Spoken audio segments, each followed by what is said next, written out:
Shalom, meu irmão, minha irmã, seja bem-vindo a mais essa aula sobre os evangelhos. Hoje, nossa oitava aula, vamos falar hoje sobre a visita dos magos a Jesus. E nossa leitura hoje está em Mateus 2, do versículo 1 ao versículo 12. E o texto diz assim: Depois que Jesus nasceu em Belém da Judéia, nos dias do rei Herodes, magos vindos do Oriente chegaram a Jerusalém e perguntaram: Onde está o recém-nascido rei dos judeus? Vimos a sua estrela quando se levantava no Oriente e viemos adorá-lo. Quando o rei Herodes ouviu isso, ficou perturbado, e com ele toda Jerusalém. Tendo reunido todos os chefes dos sacerdotes do povo e os mestres da lei, perguntou-lhes onde deveria nascer o Messias. Eles responderam: Em Belém da Judéia, pois assim escreveu o profeta: Mas tu, Belém, da terra de Judá, de forma alguma és a menor entre as principais cidades de Judá, pois de ti virá o líder que, como pastor, conduzirá Israel, meu povo. Então Herodes chamou os magos secretamente e informou-se com eles a respeito do tempo exato em que a estrela tinha aparecido. Enviou-os a Belém e disse: Vão informar-se com exatidão sobre o menino. Logo que o encontrarem, avisem-me, para que eu também vá adorá-lo. Depois de ouvirem o rei, eles seguiram seu caminho, e a estrela que tinham visto no Oriente foi adiante deles, até que finalmente parou sobre o lugar onde estava o menino. Quando tornaram a ver a estrela, encheram-se de júbilo. Ao entrarem na casa, viram o menino com Maria, sua mãe, e prostrando-se, o reverenciaram. Então abriram os seus tesouros e lhe deram presentes: ouro, incenso e mirra. E tendo sido advertidos em sonho para não voltarem a Herodes, retornaram à sua terra por outro caminho. Bem, essa é uma história clássica, né? Principalmente na época do Natal, a gente lembra bastante dessa história, né? Dessa situação dos magos visitando o menino Jesus. Então a gente tem ali aqueles presépios, né? Do menininho ali na manjedoura, os animais ao redor e os magos vindo e tal. Mas eu acho que raramente a gente para pensar sobre o que isso aqui significa. Porque a Bíblia ia colocar magos, ainda mais magos, né? Magos vindos de uma terra tão distante para vir atrás do rei dos judeus? É uma coisa que às vezes a gente não pensa muito a respeito, né? Então eu acho que a gente tem que começar aqui a analisar essa passagem pensando quem eram esses magos e o que eles poderiam estar fazendo aqui. Bom, essa questão assim dos magos, no passado não existia ciência, né? A ciência é uma coisa recente. Então naquele tempo, o que nós poderíamos chamar de ciência se misturava muito com ocultismo, se misturava muito com misticismo. Então, antigamente, por exemplo, a astrologia ela se misturava com a astronomia, né? Então, as mesmas pessoas que estudavam o céu com um olhar de conhecer, de tentar entender, eles também acreditavam que aquilo tinha alguma influência na vida das pessoas. Então, não existia essa distinção entre astronomia e astrologia, era uma coisa só, né? E é muito provável que esses magos eles fossem justamente isso, eles eram astrólogos, ou seja, eles estudavam o céu. E nesse estudo do céu, não apenas eles acompanhavam os planetas, eles descobriam, né, as coisas, mas eles também achavam que isso tinha alguma influência. Deixa eu lhe dizer, inclusive, que já no tempo de Jesus, vamos dizer assim, um aspecto astronômico, né, de conhecimento científico a respeito das estrelas e do movimento dos corpos celestes já era muito avançada, né? Então, eles já podiam prever eclipses, já podiam prever a rotação, o movimento dos planetas no céu, né? Eles já tinham dado nome às constelações. Então, já era um conhecimento muito avançado isso aí. Mas, como eu disse, se misturava com misticismo, se misturava com ocultismo muitas vezes, não apenas nesse aspecto, né, mas outros aspectos também do que hoje a gente chama de ciência, tinha essa mistura aí. Então, eles não apenas olharam o céu com um olhar científico, vamos dizer assim, mas olharam também com um olhar místico, né? O que aquela formação que a gente está vendo ali no céu diz pra gente? Então, é mais ou menos o que hoje a gente chama de astrologia, né? Então, assim, se a gente for pensar do nosso ponto de vista hoje, é muito estranho a gente pensar, poxa, quer dizer então que astrólogos vieram lá do Oriente para para visitar Jesus, viram o quê? Viram uma conjunção astral, né, no céu. Então, assim, é muito provável que foi isso mesmo que aconteceu. É estranho, né? Mas se a gente olha com o olhar do passado, pelo ponto de vista daquele tempo, esses homens, eles não eram vistos como a gente hoje vê os astrólogos, né?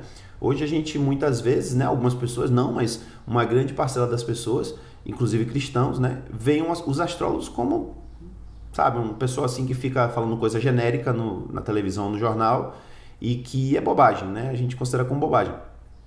Mas naquele tempo, como eu disse, como as coisas se misturavam, esses homens, eles não eram apenas astrólogos que ficavam dizendo: ah, hoje você de Leão vai ter um dia bom para poder fazer negócios. Não, não era isso que eles faziam. Eles eram tidos como homens de ciência. Eles eram tidos como os homens de maior conhecimento da época, né? E inclusive quando o texto fala que eles vieram do Oriente, o texto de Mateus não especifica exatamente onde fica esse Oriente, né? Onde é isso exatamente, mas é altamente provável que eles tivessem vindo ou da Babilônia ou da Pérsia. As duas situações são plausíveis. Então, eles não seriam simplesmente astrólogos vindos da Pérsia ou da Babilônia, mas seriam homens de ciência, né? Não sei se a gente poderia exagerar e dizer cientistas, né? Vamos chamar melhor sábios, né? Sábios do Oriente. Seria essa a melhor tradução para a gente entender aqui, né? Mas o texto chama, sim, eles de magos. E é uma expressão interessante porque a própria Bíblia, por exemplo, lá em Atos, quando fala de Simão o Mago, fala da magia de Simão como algo negativo, como algo, inclusive, diabólico, né? Ele estava envolvido com ocultismo ali, sendo um mago. Isso, para o judeu, não era bem visto. Mas, para os outros povos, os magos eram sábios. E a gente vai ver depois, vou até comentar daqui a pouco sobre isso, que o próprio Daniel, ele, quando foi para a Babilônia, né, deportado, por causa da sabedoria de Salomão, por causa da sabedoria dele, ele foi colocado como o quê? Como chefe dos magos da corte babilônica, né? Então você percebe que esses magos, eles têm muito menos a ver com o que a gente hoje chamaria de mágica, né? De magos, e muito mais no sentido de sábios, né? De pessoas sábias que estudavam as coisas e que se aprofundavam no conhecimento de certas coisas. Esses homens, uma vez que se fala de estrela e tudo mais, então eles provavelmente se dedicavam à astrologia, ou era uma das coisas que eles se dedicavam e foi o que motivou eles a irem até Jesus, né? E aí surge, né, ao longo aí desse estudo a gente vai tentar responder isso, mas surge essa questão: por que Mateus, que é inclusive o evangelho, um dos evangelhos mais judaicos, né? Porque a gente percebe que Mateus está falando a judeus aqui. Por que o evangelho mais judaico de todos vai colocar gentios ocultistas, gentios místicos, vindo de lá do Oriente para visitar Jesus, né? A princípio não faz muito sentido. Vamos ver se a gente encontra, né, sentido nisso aí. Então, o texto nos diz que eles vieram do Oriente, chegaram a Jerusalém, porque eles viram a estrela, né? Mas a quem eles iam perguntar? Porque a estrela não dizia, vá na casa tal, em Belém. Não, não é isso. O que eles viram, e a gente vai ler isso daqui a pouco de novo, é que eles viram a estrela e identificaram: o rei dos judeus nasceu em Israel. Vamos lá. Vamos aonde? Vamos na capital, né? Vamos procurar a corte, vamos procurar gente para dar informação a gente. Então eles chegaram a Jerusalém e perguntaram: onde está o recém-nascido rei dos judeus? Vimos a sua estrela quando se levantava no Oriente e viemos adorá-lo, reverenciá-lo. O que é essa estrela que eles viram no Oriente? Bom, existem muitas teorias, né, a respeito disso, sendo que aqui, creio eu, é a mais comum, né, as pessoas mais tendem a acreditar que aquilo foi uma coisa sobrenatural, né? Deus fez aparecer uma estrela no céu, a estrela de Belém, né? Fez aparecer uma estrela e aquela estrela guiou os magos até Jesus.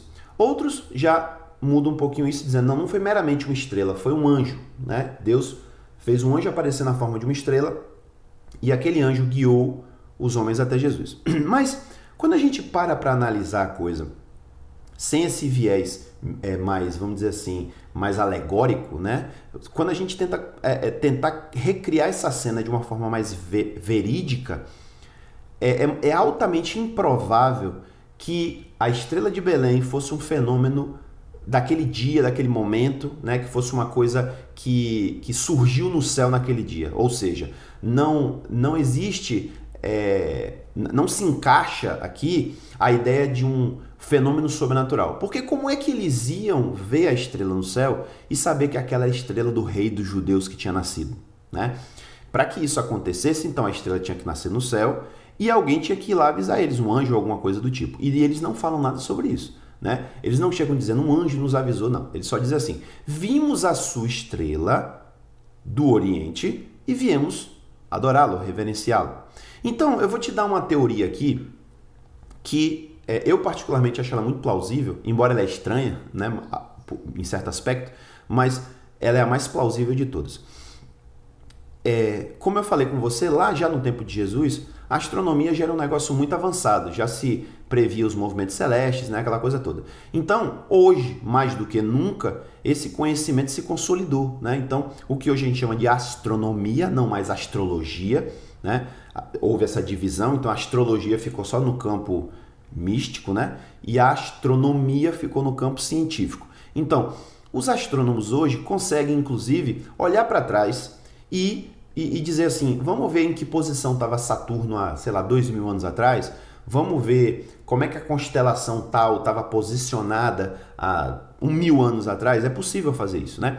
Então, foi se estudar, né? Algum curioso aí, foi estudar e pensar, será que os magos viram alguma conjunção, né, dos astros, dos corpos celestes, que fez com que eles interpretassem isso que eles falaram, né, que o rei dos judeus tinha nascido? E eles chegaram à seguinte conclusão.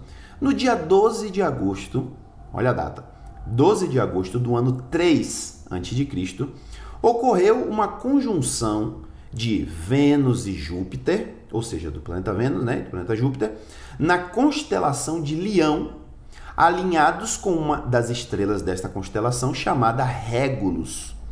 Então, vou quebrar isso aqui para você, que não entende muito de astronomia, muito menos de astrologia, né?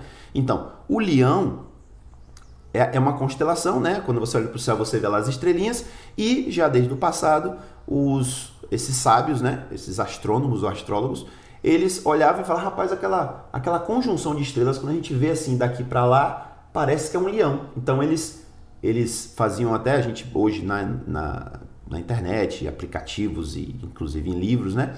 A gente vê lá, pega liga os pontinhos, que são as estrelas, e você vê um desenho. Fala, olha, parece mesmo um leão, né? Então, existia aquela constelação lá, inclusive a gente não vê ela daqui, né? Do hemisfério sul, só dá para ver do hemisfério norte, e aquela constelação tá lá.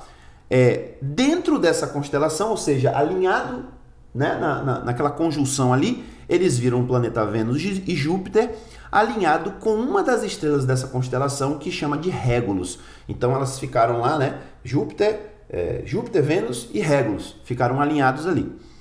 Pra gente que não lida com esse tipo de coisa, não significa nada. Bonito, engraçado, tem duas estrelinhas que eu nunca tinha reparado. A gente até fala que é estrelinha, né? Inclusive, qual é a diferença entre estrela e planeta quando a gente vê, né? Que o planeta não pisca e a estrela pisca, então dá para você distinguir. Enfim, então, o que a gente pode tirar aqui de simbologia? Eu vou falar primeiro aqui da simbologia genérica, tá? Então, o leão, nesse caso aqui, seria o símbolo da tribo de Judá, porque, inclusive, Jesus é chamado de o leão da tribo de Judá, né? Então, a gente pode entender que leão aqui é um símbolo dos judeus, um símbolo de Judá.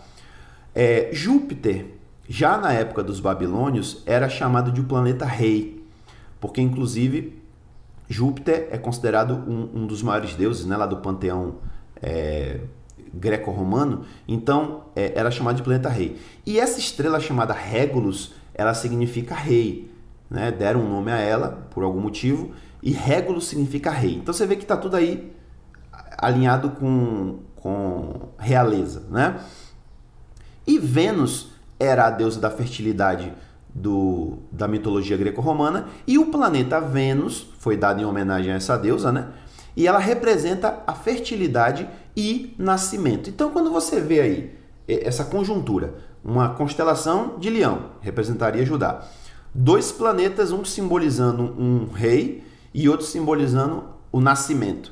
e depois um alinhamento com uma estrela chamada Régulus, né, que tem a ver com realeza também. Então, os astrônomos dizem assim, que do ponto de vista astrológico, né, para quem acredita nisso, para quem acha que isso tem alguma influência, isso teria um grande significado. Eles teriam lido aquilo ali como dizendo, olha, nasceu o rei dos judeus. É por isso que eles falam aqui, claramente assim, onde está o recém-nascido rei dos judeus? Porque vimos a sua estrela quando levantava do Oriente. Por que a sua estrela? Porque é a estrela do rei, do recém-nascido rei de Judá, né? Dos judeus. Então, eu disse que é uma teoria interessante, mas estranha. Por que estranha? Porque do nosso ponto de vista, principalmente nós que somos cristãos e não acreditamos em astrologia, é muito difícil para a gente pensar assim, poxa, quer dizer então que Deus usou a astrologia para poder anunciar o nascimento de Jesus. Aí você fica até com a pulga atrás da orelha e pensa assim, será então que a gente não deve ficar olhando para o céu para ver se Deus não dá um sinal a gente da volta de Jesus ou alguma coisa do tipo, né? Mas assim, eu não vejo dessa forma. Porque a grande questão aqui não é que Deus usou a astrologia para comunicar alguma coisa. O que ocorre é que pessoas que acreditavam na astrologia, pessoas que olhavam para o céu e tentavam encontrar algum tipo de significado, encontraram, né?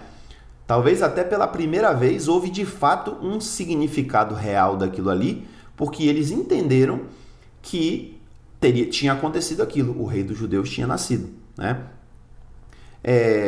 E aí isso remete a um outro ponto aqui, que o texto não entra nessa discussão, né? Ele deixa aqui para a gente mesmo viajar. E lembrando, tudo que eu estou te falando aqui são teses, porque a gente não pode fazer nenhuma afirmação definitiva a respeito disso, né? São teses que a gente pode acreditar ou não. Você não é obrigado a acreditar no que eu estou te falando aqui. Eu estou te dando uma ideia de algo que pode explicar isso e que, inclusive, ajuda até a ser uma pecinha a mais no quebra-cabeça para a gente entender o tempo que Jesus nasceu, né? E como as coisas se deram. Então, se de fato esses homens olharam para o céu e viram algum significado nesse sentido, então o fenômeno da estrela guia ou da estrela, né, de Belém não seria um fenômeno sobrenatural. Ele poderia ter sido um fenômeno sobrenatural? Poderia sim. Eu não estou dizendo que Deus não poderia ter feito isso. Deus poderia ter feito. Deus fez coisas muito maiores do que isso, né? Deus fez o sol parar. Então, que não foi o sol, foi a terra, né? Mas enfim.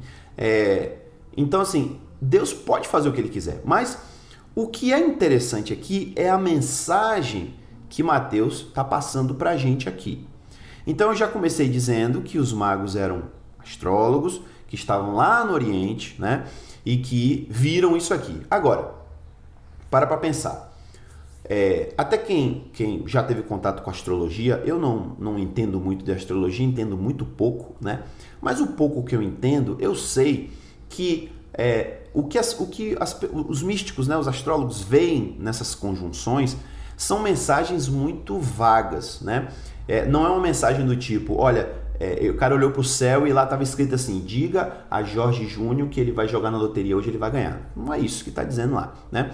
Ele pega esses elementos, como a gente viu aqui, né? Tem um leão, tem o planeta rei, tem a deusa da fertilidade. Olha, está se falando do nascimento de um rei. Então, é interpretativo, né? É preciso ter uma base de conhecimento ou de crença para se interpretar aquilo que está sendo dito ali. Então, por exemplo, se uma pessoa visse aquilo ali, mas Júpiter não tivesse significado para ele como planeta rei, Vênus não tivesse significado como fertilidade, se o nome daquela constelação fosse avestruz, o que isso ia estar dizendo?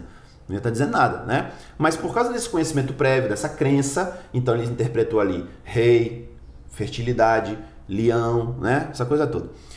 E acrescido a isso aí, tem um ponto também, como eu disse, o texto não traz essa situação, mas é muito provável. O que acontece? Lembre-se, vamos voltar para o passado aqui, lembre-se que mais ou menos no século 6 a.C., o reino de Judá foi deportado para a Babilônia, né? Daniel, inclusive, né? Citei Daniel foi um deles, foi levado de Judá para a Babilônia como escravo. E lá na Babilônia, os judeus eles se deram bem, né? Eles foram como escravos, mas eles não apenas continuaram a se disseminar, né? A crescer lá, mas crescer também em termos de influência. O próprio Daniel foi um cara que foi levado como escravo para trabalhar e acabou se tornando o chefe dos magos do rei da Babilônia, porque ele era sábio, né? Quando a Babilônia cai e o Império Persa assume, Daniel novamente, ele continua ali, ele continua a ser o chefe dos magos, né? O mestre dos magos, né?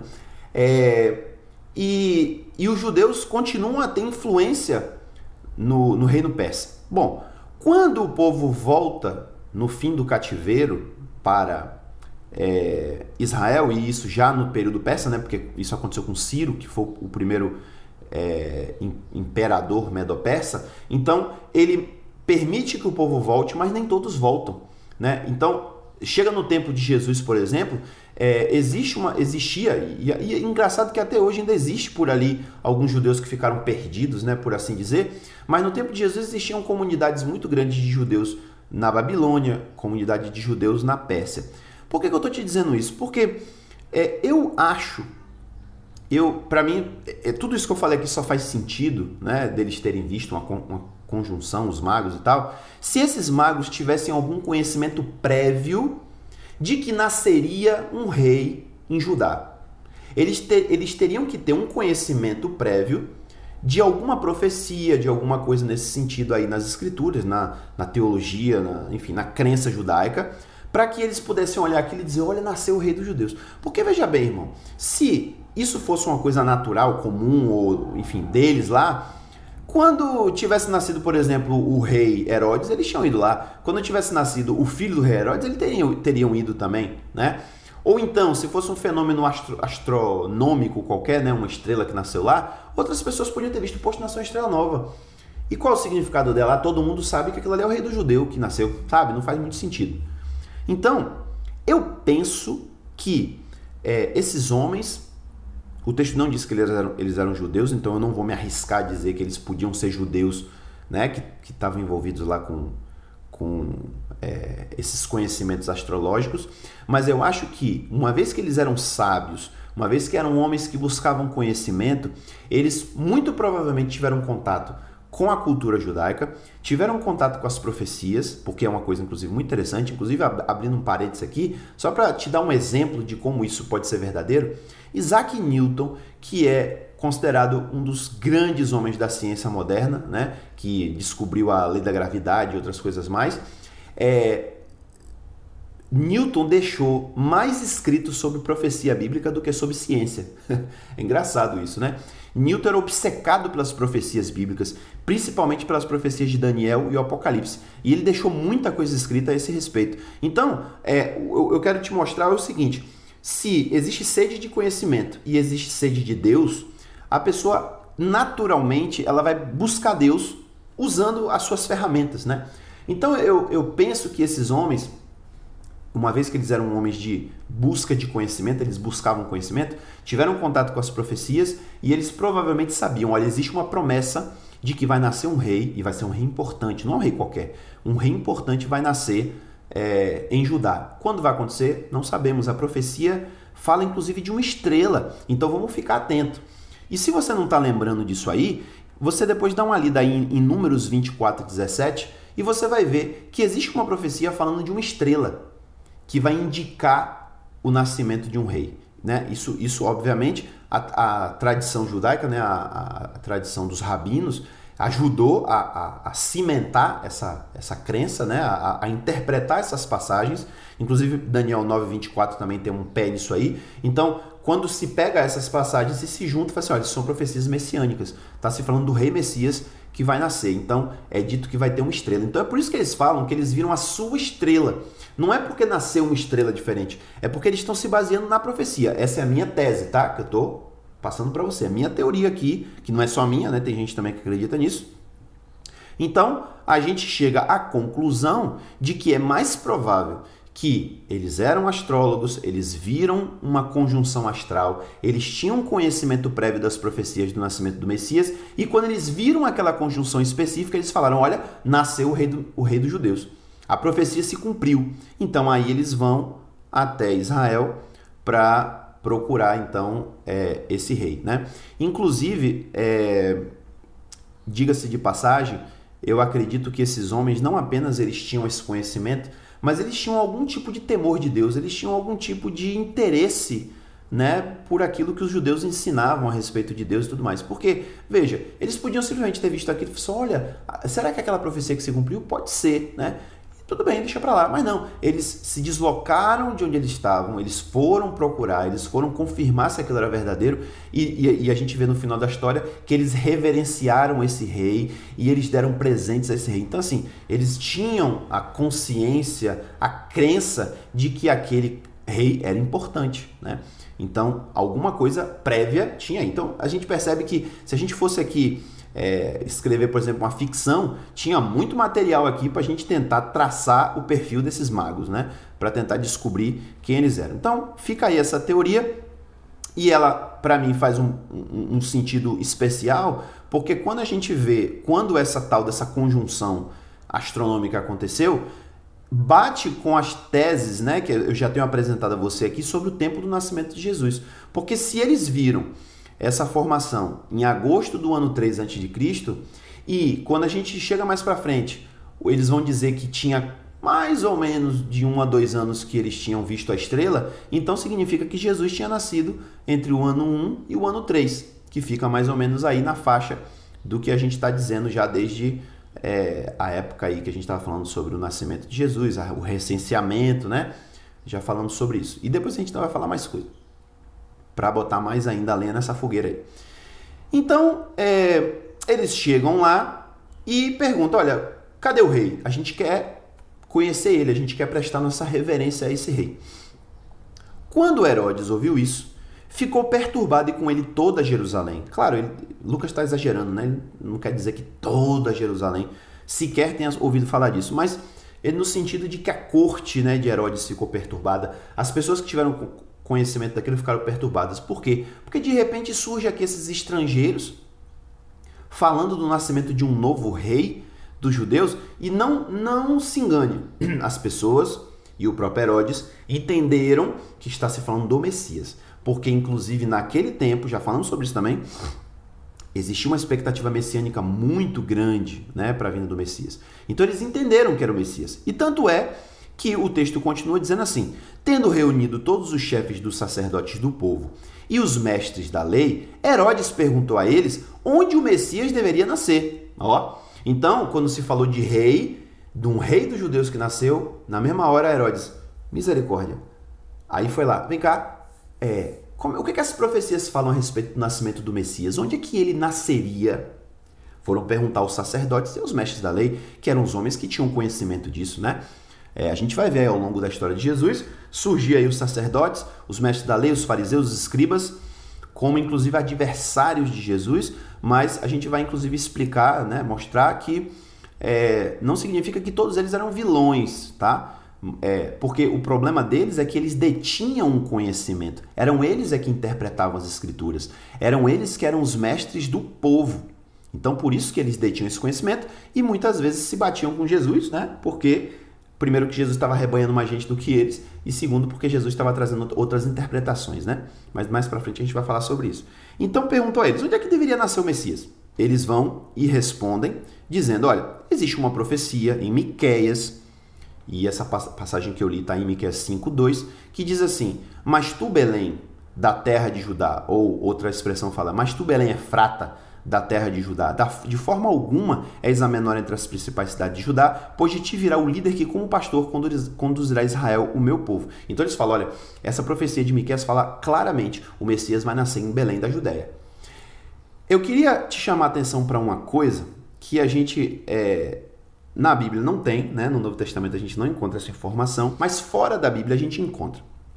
Que é o seguinte, existe um livro que os judeus utilizam em conjunto com a Bíblia, que para eles é só o Antigo Testamento, né? Que é o Talmud. O Talmud judaico, ele reúne as tradições desses rabinos, desses mestres da lei, né? De pessoas que buscavam conhecimento, de fariseus, lá desde a época do primeiro século até mais ou menos lá o século II depois de Cristo, ou mais um pouquinho. Então, especificamente uma parte do Talmud, chamada de Mishnah, ela pega as tradições mais antigas, né, desses homens, desses líderes judeus. E a Mishnah, na verdade, é um compêndio de interpretação bíblica. Porque, como eu disse anteriormente, eram esses homens, e especialmente os fariseus, que se dedicavam a interpretar as escrituras. Então, é muito interessante, inclusive, é difícil, mas é interessante a gente ler algumas coisas lá na Mishnah e no Talmud, porque a gente vê assim, o rabino tal falou em nome do rabino tal que, sei lá, o homem podia se divorciar da mulher por qualquer motivo. Aí, depois, em seguida, ele fala, porém, o rabino tal vem e diz, não por qualquer motivo, mas somente em casos de imoralidade, não sei o quê. Então, eles tinham esses embates, né? Entre eles, inclusive, vou falar depois sobre a tal da casa de Hillel e a casa de Shammai, que eram os dois principais rabinos da época de Jesus e que formaram escolas, né, de pensamento. Então, lá no Talmud a gente encontra essas interpretações. E você fica pasmado quando você lê, né, esse conteúdo, de perceber como esses homens já tinham entendido muita coisa sobre a vinda do Messias. Eles não apenas tinham entendido que ele teria nascido em Judá, eles teriam entendido muitas outras coisas, inclusive aspectos que hoje o judaísmo tradicional não aceita, né? Porque o judaísmo tradicional não crê que Jesus é o Messias, mas eles acreditavam em certas coisas, alguns, né? Não eram todos, mas alguns tinham entendimentos de, por exemplo, dizer assim, o Messias não é um homem comum, o Messias procede de Deus, ele vem diretamente de Deus. Alguns ainda iam além e diziam, o Messias é a encarnação de um ser celestial, chamado Metatron. Ele está no céu, ele é o segundo poder, né? Eles até chegam a falar isso e ocorre até uma situação de dizer, olha, não pode dizer isso, né? Outros rabinos brigaram com o cara porque dizem assim, você está blasfemando, porque você está dizendo que existe um segundo poder no céu. Então, essas interpretações que eles faziam são muito interessantes e dão a gente a dimensão de como esses homens já tinham conhecimento sobre Deus, sobre o Messias. E obviamente, algumas dessas interpretações eram equivocadas, mas como a gente vai ver mais para frente,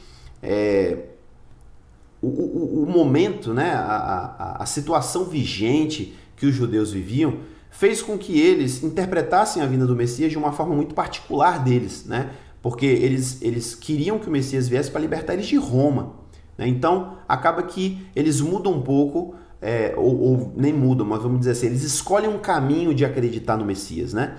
Pelo menos naquele tempo. Hoje em dia muita coisa mudou, né? Muita água rolou aí debaixo dessa ponte, mas eu estou falando especificamente lá do tempo de Jesus, né? Então, quando esses homens, né, esses sábios judeus, indicam um caminho, aí o texto diz, Herodes chamou os magos em segredo, ninguém sabia disso aqui, e falou com eles o seguinte, olha, me diga uma coisa, quando foi mais ou menos que vocês viram essa estrela? Aí eles disseram, foi há mais ou menos 1 ano e meio atrás. Estou chutando aqui porque o texto não fala isso claramente, né?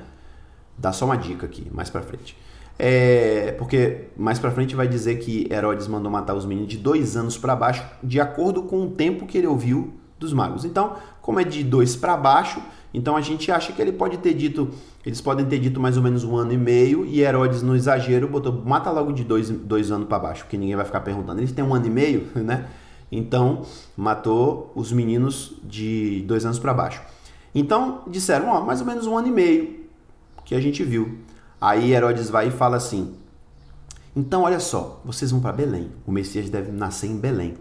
Veja lá se vocês encontram esse menino. E se vocês encontrarem ele, vocês me avisam para que eu também vá lá, para prestar minha reverência para ele. Então ele já tinha dado o canal para os caras e dizer assim, vá para Belém e procura um menino de mais ou menos essa cidade aí, de 1 ano e meio. Deve estar lá em algum lugar, procura para ver lá. E aí o texto diz que eles foram, né? Até comentei na época que a gente falou dos pastores, que Belém não era uma cidade muito grande, não era uma cidade, né? Belém era uma vila, era uma aldeia. Então não seria muito difícil para esses homens saírem procurando de porta em porta. Seria chato, seria demorado, né? Mas, tipo assim, teria uma quantidade de casas limitada ali, né? Para eles procurarem, não seria uma cidade grande ou alguma coisa do tipo. Então eles foram, vamos lá, vamos tentar ver se a gente acha o rei. Olha aí como eles estão obstinados com essa missão, né?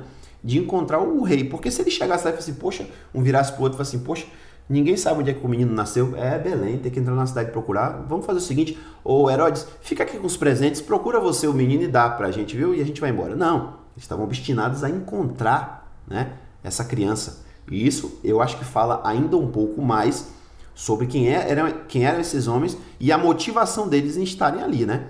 Então o texto diz que quando eles ouviram isso, eles partiram. Mas aí aconteceu um fenômeno aqui. E aí vem mais uma coisa aqui para acrescentar.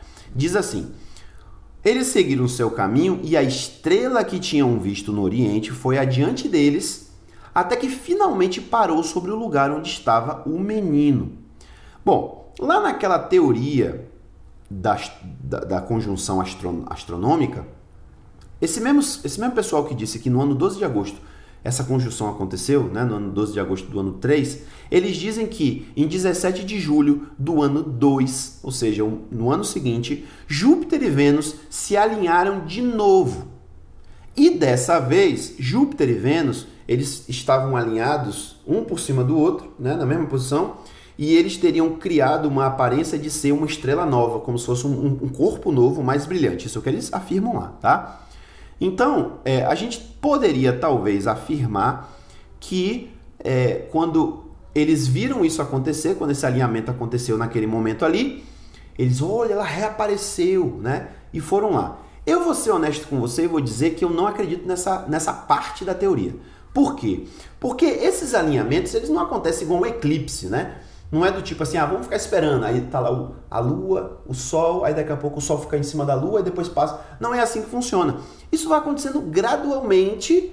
Então, para que Júpiter e Vênus ficassem alinhados de novo e desse essa impressão, né, de que fosse uma coisa só, uma grande estrela e tudo mais, eles já teriam percebido isso, né, ao longo da sua jornada, quando saíram de casa, eles já tinham visto aquilo ali assim. Então, eu acho que isso aqui já foi um fenômeno sobrenatural. Estou dizendo a você o que eu acho, tá? Já foi um fenômeno sobrenatural. Eu acho que ali naquele momento Deus pode ter mandado um anjo para guiar especificamente, porque perceba que Deus já tinha dado todas as condições para eles estarem lá. Eles já tinham se informado do lugar, já estavam indo procurar, mas eles iam achar aonde. Então Deus deu uma mãozinha, né? E botou um sinal para eles, que eles estavam olhando sempre para o céu, e falou assim, olha, lá na conjunção apareceu de novo, né? E de repente eles começaram a perceber, rapaz, é impressão nossa, ó, a estrela tá descendo, eita, a estrela tá descendo, será que ela tá indo pro lugar? Chegaram lá e aí a estrela parou. Então assim, a gente sabe que estrela não para, né, gente? A gente sabe que a estrela não tá aqui na atmosfera, não vai parar em cima de uma casa. Então, é provável que Deus tenha dado uma mãozinha ali e para guiar eles nessa fase final, né, quando eles tinham que encontrar a criança. E aí diz que quando eles tornaram a ver a estrela, encheram-se de júbilo, né? Ficaram muito felizes porque Deus estava aí dando uma mãozinha a eles para que eles encontrassem um lugar. E aí o texto prossegue dizendo, finalzinho, ao entrarem na casa, ao detalhe, Jesus está aqui numa estrebaria, num estacionamento de jegue, como a gente falou da outra vez? Não. Aquilo ali aconteceu no momento do nascimento de Jesus. Jesus estava na estrebaria quando ele nasceu. Depois, Jesus foi para uma casa. E aqui, inclusive, ainda tem um detalhe muito interessante. Porque que às vezes a gente vai lendo e não percebe isso, né? Você tem que parar mesmo, analisar e começar a meditar em cima disso aqui. Você chega à conclusão do seguinte, Jesus tinha nascido mais ou menos um ano e meio antes. Vou dar essa estimativa, né? Um ano e meio antes, mais ou menos, Jesus tinha nascido. Por que eles não voltaram para Nazaré? Porque eles estavam morando em Nazaré, né? Maria era de Nazaré. E eles só se deslocaram de Nazaré para Belém por conta do tal do recenseamento que eles tinham que fazer. Por que quando Jesus nasceu eles não voltaram para Nazaré? Não sabemos. Eu chutaria dizendo o seguinte, Maria, vamos ficar por aqui mesmo? Aqui é melhor, tem minha família, as condições de trabalho são melhores, vamos ficar por aqui mesmo, né? Ou até pensando assim, vamos ficar aqui até o menino ficar um pouquinho maior para a gente ter que fazer essa viagem com o menino novo, a estrada é perigosa e tal. Não sabemos. O fato é, parece que Maria e José estavam determinados a permanecer em Belém. Eles iam ficar morando ali. Então eles já estavam há 1 ano e meio ali, morando ali. Aonde? Não sabemos, né? Talvez morando na casa de um parente, talvez eles conseguiram uma casa, não sei. O fato é que eles estavam numa casa, não estavam mais naquela estrebaria, porque eles não iam ficar morando 1 ano e meio na estrebaria, né? Então quando os magos encontram, né, Jesus, Maria e José aqui, já não encontram mais na estrebaria, eles encontram numa casa. Então, ao entrarem na casa, viram um menino com Maria, sua mãe, e prostrando-se o reverenciaram. Eu quero chamar a atenção a você aqui desse termo reverenciaram, porque no meu texto aqui ficou até misturado, né? Esse meu texto aqui é um texto colado, né, de outras passagens e tal. E aí, às vezes a gente ouve a expressão adorar e às vezes a gente ouve a expressão reverenciar. Essa palavrinha, que é traduzida como adorar ou reverenciar, no grego é proskuneo. E ela tem um sentido, né? A tradução literal dela é beijar o chão. É aquela atitude de reverenciar, né? De reverência, e que, em algumas situações, as pessoas beijavam o pé, beijavam o chão, beijavam a mão, né? Da pessoa que estava sendo reverenciada. Essa palavra, ela tem um duplo sentido, porque ela tanto pode significar prestar uma reverência, como também pode significar prestar adoração. E como é que a gente vai saber qual é o sentido da palavra? Aí tem que ser o contexto.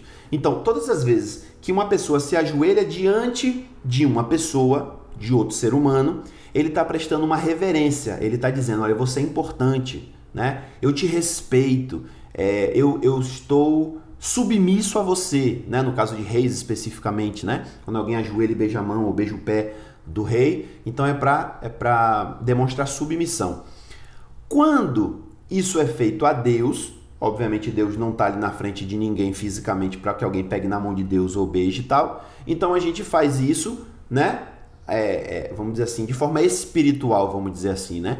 É uma reverência espiritual, porque Deus não está ali fisicamente presente, mas a gente está se prostrando diante dele. Então aí a gente já costuma traduzir como adoração.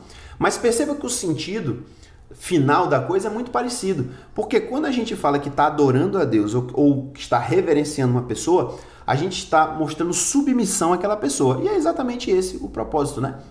Então, assim, não estranhe quando a gente vê algumas vezes essa palavra ser traduzida como reverência ou como adoração, porque elas são similares. Algumas pessoas, principalmente alguns que estão aí numa onda de que Jesus não pode ser adorado, né? Que só Deus pode ser adorado e tal, eles pegam essa palavra para dizer, olha, isso aí não significa adorar não, tá? Isso aí significa prestar reverência. Então, quando as pessoas se ajoelhavam diante de Jesus, elas faziam como elas faziam diante de um rei, elas faziam como faziam diante de uma pessoa que elas querem suplicar alguma coisa, que muitas vezes era essa situação, né? Então elas estavam simplesmente demonstrando submissão, elas estavam demonstrando respeito àquela pessoa, uma reverência, né? Isso é verdade? É verdade. Só que quando uma pessoa tinha uma característica divina atribuída a elas, aquilo deixava de ser apenas uma submissão comum humana, ela se tornava uma submissão, vamos chamar de religiosa, né? Uma submissão divina. E isso pode ser provado como verdadeiro pegando o exemplo de César, por exemplo, né? A gente tem aí na história judaica, inclusive, algumas situações, e tem uma em particular muito interessante, acho até que a gente falou sobre isso na aula passada, sobre a questão de que César era considerado uma figura divina. César não era meramente um homem, né? Ele era um representante de Deus, dos deuses na Terra.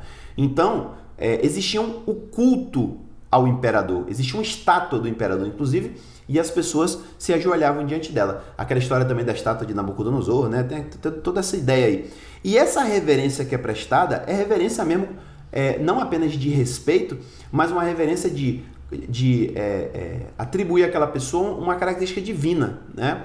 De reconhecer que aquela pessoa é divina. Então, no caso dos judeus, aconteceu algumas situações em que foi exigido que eles fizessem isso, que eles se prostrassem diante de César. E muitas vezes César nem estava ali presente, né? Igual a história de Deus, né? Não estava ali presente, mas eles tinham que se prostrar, às vezes diante de uma estátua e tudo, e eles não faziam. E aí alguém podia até questionar assim, cara, nós só estamos pedindo que você se mostre submissão ao rei, só isso, coisa normal. Eles, não, se a gente fizer isso aqui, a gente vai estar não apenas prestando uma submissão ao homem, a gente vai estar prestando submissão a ele como se fosse Deus, e nós só nos prostramos diante de um Deus, é o nosso Deus. E por conta disso aconteceu aquela situação que realmente eu falei na aula passada, de Herodes que mandou matar um monte de fariseus porque eles não fizeram isso, eles não se prostraram. Então, existem situações onde as pessoas, quando se prostram diante de Jesus, elas estão sim prestando uma adoração à pessoa de Jesus, porque reconheceram em Jesus um caráter divino. Em muitas situações, de fato, elas fizeram aquilo não no sentido específico de reverenciar Jesus como um ser divino, mas de reverenciar Jesus como um mestre, reverenciar Jesus como um homem importante e alguém que podia resolver o problema delas. Então, eu acredito que nessa situação aqui dos magos, não sei se eles tinham esse entendimento do caráter divino de Jesus, né? Porque ele tinha um caráter divino. Eu tendo a achar que eles apenas foram no sentido do Messias, do rei. Então, por causa disso, eu usei aqui a expressão reverenciar. Eles reverenciaram, né, Jesus como um rei. Não sei se seria o ideal a gente usar a palavra aqui adorar. Eles não adoraram Jesus no sentido de reconhecer nele uma pessoa divina. Mas, com certeza, eles reverenciaram Jesus como um rei, como o rei dos judeus, como o Messias prometido que devia vir, né? Então, tem esse detalhezinho aí a respeito dessa palavra. E, por fim, a gente vê aqui que, ao fazerem isso, ao verem o menino, ao reverenciarem, eles lhe deram presentes. E os presentes foram ouro, incenso e mirra. Tradicionalmente se associa esses presentes a 3 aspectos, né? A 3 coisas que, vamos dizer assim, estavam sendo comunicadas ali. O ouro representando a realeza, o incenso representando a divindade e a mirra representando o sacerdócio. Então, é como se eles estivessem reconhecendo ali que Jesus era rei, ele era Deus e ele era sacerdote. Se isso for verdade, se realmente essa interpretação estiver correta, então, de fato, eles adoraram Jesus porque eles reconheceram nele divindade além da realeza, né? Mas isso aqui pode ser apenas uma interpretação, porque a Bíblia não especifica se de fato é isso que aconteceu. É possível que seja verdade? Sim, é possível. Mas fica aí uma incógnita, né, se de fato isso aconteceu. Então, o ponto principal aqui não é esse. O ponto principal é perceber como eles estão reconhecendo em Jesus uma figura tão importante a ponto de trazer presentes caros, porque tudo que era caro, ouro você sabe que é caro, sempre foi. Incenso e mirra também eram caros, não era qualquer pessoa que tinha isso, né? Então, principalmente porque provavelmente era um incenso diferente, não era o mesmo incenso que era usado no templo, né, que era específico. Então, eles trouxeram presentes caros para mostrar a sua reverência, a sua submissão, para mostrar como aquela criança era importante para eles, né? Inclusive, por causa desses 3 presentes, a tradição diz, né, que foram 3 reis magos, né? Na fala 3 reis magos e dá nome a eles, mas isso tudo é coisa tardia da tradição, né? Coisas que não tem base nenhuma para isso. Talvez não tenham sido 3, pode ter sido 2, pode ter sido 4, pode ter sido 5, não sabemos, né? Mas não fere ninguém a gente dizer que foram 3, né? Só não temos os nomes deles. E aí o texto diz que eles então, olha só, olha esse ponto aqui final como é interessante.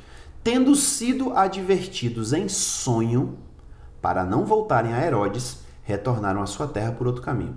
Aquilo que eu estava falando com vocês de alguma conexão que esses caras tinham com Deus, né? Alguma crença, alguma relação que eles tinham com o judaísmo, ou pelo menos o interesse e a crença de que o Deus do judeu era verdadeiro. Deus está falando com eles aqui, né? Quando acontece isso aqui, eles vão tirar um cochilo depois daquilo tudo ali e ainda Deus vai avisar, ó, não volte pelo mesmo caminho, Herodes quer matar o menino. Deus falou com eles do mesmo jeito que tinha falado com José em sonho, né? Então, é muito interessante também esse aspecto, e aí constrói uma imagem muito mais rica, né, do que poderia estar acontecendo aqui em relação a esses magos, quem eram eles, qual era a motivação deles, qual era o background deles, né, em relação a conhecimento, em relação à fé e à crença que eles tinham, né?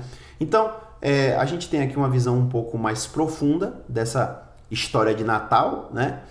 Creio que isso enriquece bastante o nosso entendimento a respeito disso e me faz, inclusive, para finalizar, trazer para você o seguinte, Durante toda essa história a gente percebe que Deus fala com os magos através das estrelas. Pode parecer estranho, mas foi o que aconteceu. Deus deve ter falado com eles através das escrituras também, porque eles tinham um conhecimento prévio. Deus fala com eles através até mesmo de Herodes e dos mestres da lei, né? Porque dá instrução a eles. E depois Deus fala com eles através de sonho. Só que por alto a gente identifica 4 maneiras diferentes de Deus falar com esses homens. E o que eu quero dizer a você é o seguinte: Deus pode falar com você de qualquer forma. Acredite, Deus fala. E essa é uma das maiores provas pessoais, porque isso não vai talvez ser prova para outra pessoa, mas é uma prova pessoal de que Deus é verdadeiro e que Deus existe. Ora, pede a Deus para falar com você. Certamente você tem alguma coisa que Deus quer que fale com você. Uma resposta de oração, né? Um problema que você está passando. Enfim, existem N coisas que a gente pode estar colocando diante de Deus e esperar uma resposta. E Deus pode falar com você de formas muito diferentes. Deus pode falar com você através da Bíblia, que é a forma mais comum, né? A palavra de Deus já está ali. Ele pode falar com você através daquilo ali. Ele pode usar uma pessoa para vir te dar uma palavra, talvez um ensinamento, talvez uma palavra mesmo de profecia. Deus pode usar para-choque de caminhão para falar com você. Deus pode usar outdoor para falar com você. Deus pode usar até um pensamento que você está andando na rua, tropeça numa pedra, olha para o chão e Deus te dá um pensamento. Então assim, Deus trabalha com cada um de uma forma diferente e Deus tem uma maneira para falar com você. Agora, Deus só vai falar com você se você estiver em sintonia com Ele. Esses homens, Deus estava falando com eles porque eles de alguma forma estavam em sintonia com Deus. Então, se você não estiver em sintonia, Deus não vai conseguir falar com você, né? E quando eu estou falando de sintonia, é o quê? Para ouvir a voz de Deus, para meditar nas Escrituras, no que Deus quer que você faça, para buscar a vontade de Deus na tua vida. Quando você fizer isso, eu te garanto que em algum momento, quando você estiver preparado, Deus vai falar com você e vai te dar a resposta que você precisa. E como eu disse, pode ser situações muito simples, como eu já vi gente que pediu a Deus para achar um negócio e sonhou e achou, né? Ou uma coisa talvez muito mais grandiosa. Ele fala assim, Senhor, me dá uma direção aqui, e Deus vai e fala no ouvido da pessoa. Existem N situações, né? Então Deus vai falar com você da forma mais apropriada. Amém? Que Deus te abençoe, obrigado pela tua presença em mais essa aula. Te espero na próxima, né? E que a paz esteja contigo e com toda a tua família.